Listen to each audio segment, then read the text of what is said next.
Film शुरू होती है और हमारी अतरंगी पर क्यूट मे को दिखाया जाता है जिसके दोस्त उससे भी बड़े नमूने हैं।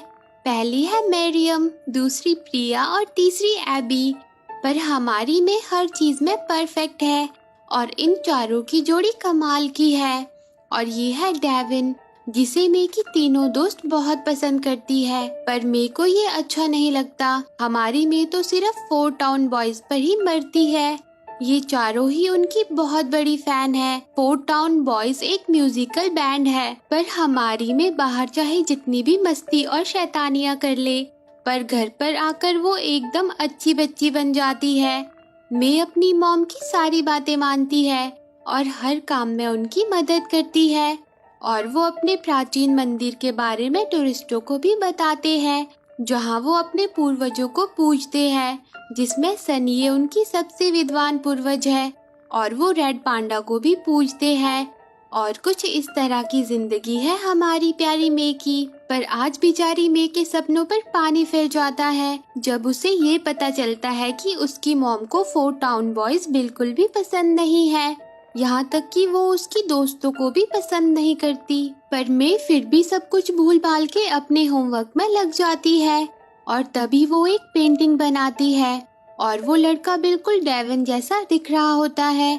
मे कहती है कि पता नहीं ये मरियम को क्यों अच्छा लगता है, मुझे तो ये क्यूट भी नहीं लगता। पर उसे बनाते बनाते मे को कुछ फील होने लगता है। मे छुपकर अपनी और डेविन की पेंटिंग्स बना डालती है, पर तभी मे की मॉम वहाँ आ जाती है।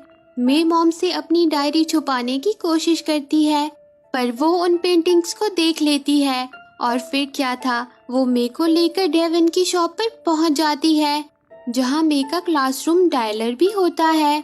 मे की मॉम डेविन को बहुत डांटती है और वो भी उस बात पर जो कि उसे पता भी नहीं थी।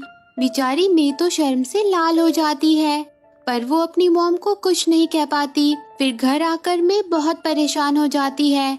वो खुद से ही गुस्सा हो जाती है और कहती है कि ऐसा दोबारा नहीं होना चाहिए। फिर मे सो जाती है। रात में मे को सपने में बहुत ही भयानक चीजें नजर आती है और जब सुबह वो उठती है तो बाप रे, वो एक रेड पैंडा में बदल जाती है। वो खुद को ऐसा देखकर जोर से चिल्लाती है। उसकी आवाज सुनकर उसकी मॉम बाथरूम के बाहर आ जाती है। उन्हें लगता है कि मे को पीरियड शुरू हो गए हैं, इसलिए वो घबरा गई है। वो जल्दी से मे के लिए बहुत सारे पैड्स और हॉट बॉटल लेकर आती है, पर मे उनके सामने नहीं आती। वो अपनी मॉम को बाहर जाने को कहती है और मे चुपके से अपने रूम में आ जाती है, जहाँ वो खुद को रिलैक्स करने की कोशिश करती है और ऐसा करते ही वो ठीक हो जाती है, बस उसके बालों के रंग को छोड़कर। पर जैसे ही वो एक्साइटेड होती है तो वो दोबारा पैंडा में बदल जाती है, जिससे मे को पता चल जाता है कि उसे शांत और रिलैक्स रहना है। फिर मे टोपी पहनकर स्कूल पहुंच जाती है, जहां डायलर मे को चिढ़ाने के लिए उसकी और डेविन की फोटो चिपका देता है। मे उसे देखकर गुस्सा हो जाती है और उसकी पूंछ निकल आती है। वो बड़ी मुश्किल से छिपकर क्लासरूम तक पहुंचती है, जहां मरियम उससे पूछती है कि तू ठीक तो है ना, क्या हुआ तुझे। मे कहती है कि हाँ मैं ठीक हूँ और उनकी क्लास शुरू हो जाती है। तभी मे को पता चलता है कि उसकी मॉम उसे छुपकर देख रही है। उन्हें देखकर मे परेशान हो जाती है। मे के क्लासमेट्स और टीचर भी उन्हें देख लेते हैं, जिससे मे और ज्यादा हाइपर हो जाती है और वो पैंडा में बदल जाती है। पर किसी को उसके बारे में पता चलता उससे पहले ही वो वहाँ से भाग जाती है। पर उसकी मॉम को उसके बारे में पता चल जाता है। वो उसके पीछे जाती है। वहीं बेचारी मे बड़ी मुश्किल से कूद फांद के अपने घर पहुँच जाती है। उसका पीछा करते हुए उसकी मॉम भी घर आ जाती है और तभी उसके डैड भी वहाँ आ जाते हैं और वो मे को देखकर कहते हैं कि ओ नहीं, ये अभी से ही हो गया। ये बात सुनकर मे चौंक जाती है। तब मे की मॉम उसे बताती है कि हमारी पूर्वज सन ये रेड पैंडास को इतना पसंद करती थी कि उन्होंने खुद एक पैंडा बनने की मन्नत मांगी। तब जंग का वक्त चल रहा था। फिर रक्त पूर्णिमा की रात उनकी मन्नत पूरी हो गई, जिससे वो अंतर्वन की शक्ति से पैंडा बन सकती थी। उससे उन्होंने दुश्मनों को मार भगाया। सन ये ने ये शक्ति अपनी बेटियों को भी दी और इसी तरह ये शक्ति पीढ़ी दर पीढ़ी आगे बढ़ती गई। पर बाद में ये वरदान एक मुसीबत बन गया। पर इसे ठीक किया जा सकता है। मैं भी तो इससे बाहर आई हूँ, तुम भी आ जाओगी। अगली रक्त पूर्णिमा की रात को एक पूजा होगी और तुम्हारे रेड पांडा की आत्मा को किसी लॉकेट में बंद कर दिया जाएगा। उसके पापा कहते हैं कि रक्त पूर्णिमा अगली 25 तारीख को है, जिसमें अभी 1 महीना है।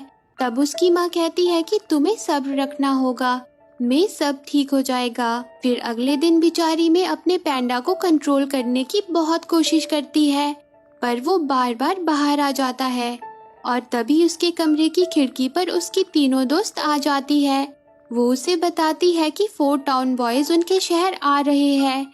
ये बात सुनकर मैं खुद को रोक नहीं पाती और उन सबके सामने आ जाती है।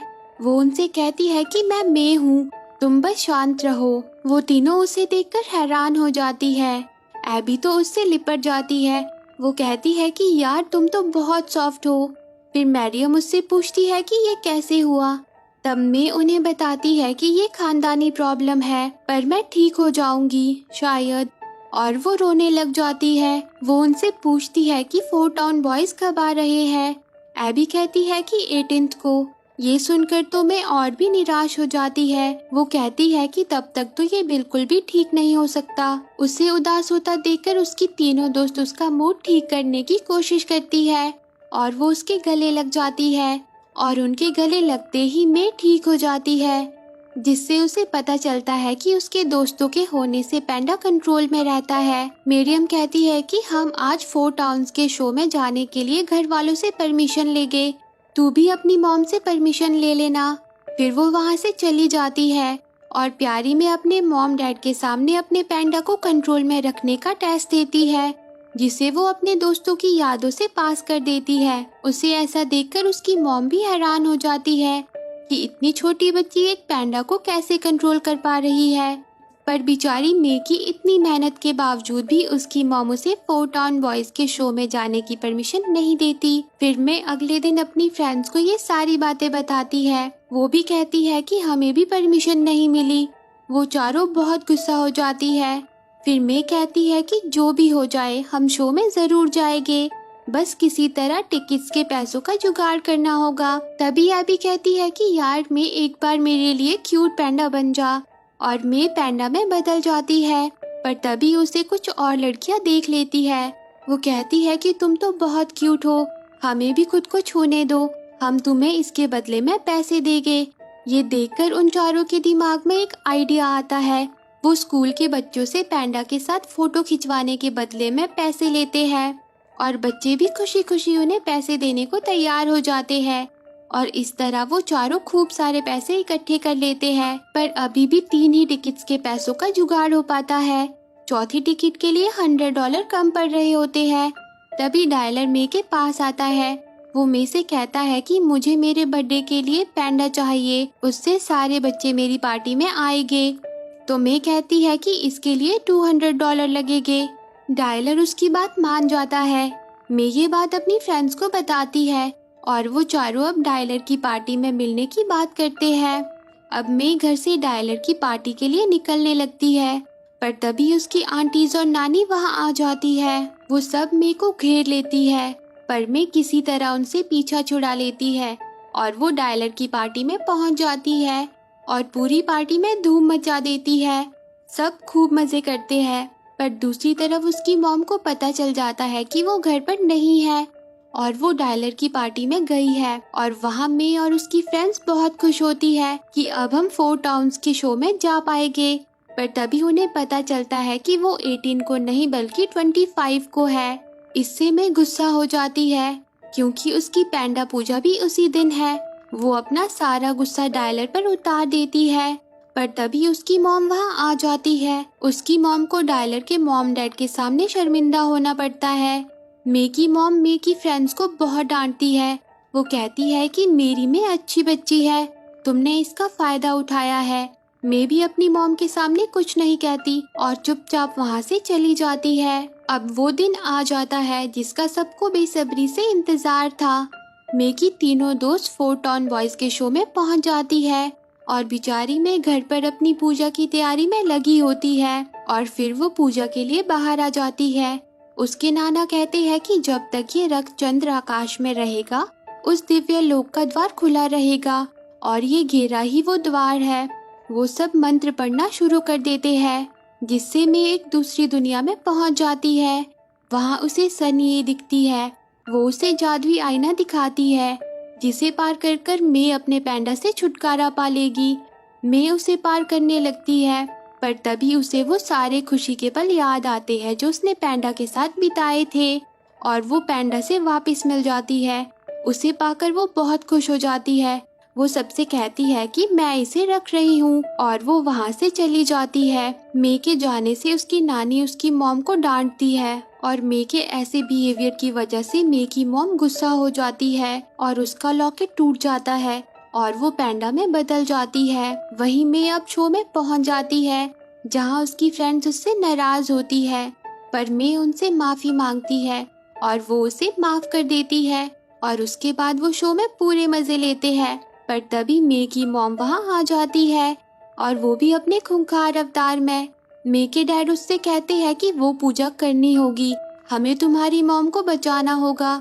उसके बाद वो सब पूजा की तैयारी में लग जाते हैं और मे अपनी मॉम का ध्यान भटकाती है पर गलती से उसकी मॉम नीचे गिर जाती है जिससे वो बेहोश हो जाती है और वो पूजा के गोले से बाहर निकल जाती है।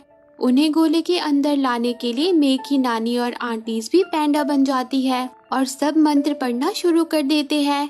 फोटॉन बॉयज भी उनकी मदद करते हैं जिससे दूसरी दुनिया का द्वार खुल जाता है और वो सारी पैंडास दूसरी दुनिया में पहुंच जाती है जहां नानी मे की मॉम को गले से लगा लेती है और वो सब एक एक करके पैंडा को छोड़कर अपनी दुनिया में चली जाती है पर प्यारी में पैंडा को रख लेती है जिससे सनी उससे बहुत खुश हो जाती है और अब मी और उसकी मॉम अपने पूर्वजों के मंदिर में लोगों को असली पैंडा से मिलवाते हैं और मे की मॉम उसकी सारी फ्रेंड्स को भी अब पसंद करती है और मे को उसकी मनमर्जी करने देती है और वो सब अब खुशी खुशी रहते हैं और इसी के साथ ये मूवी एंड हो जाती है। तो दोस्तों आपको ये मूवी कैसी लगी कमेंट करके जरूर बताना और रोज ऐसी ही प्यारी प्यारी मूवी देखने के लिए मेरे चैनल को जरूर सब्सक्राइब करना। जी हाँ, सही सुना, मैं आपके लिए रोज एक प्यारी सी मूवी लेकर आऊंगी ताकि मेरे दोस्तों के साथ प्यार बना रहे। Thanks for watching.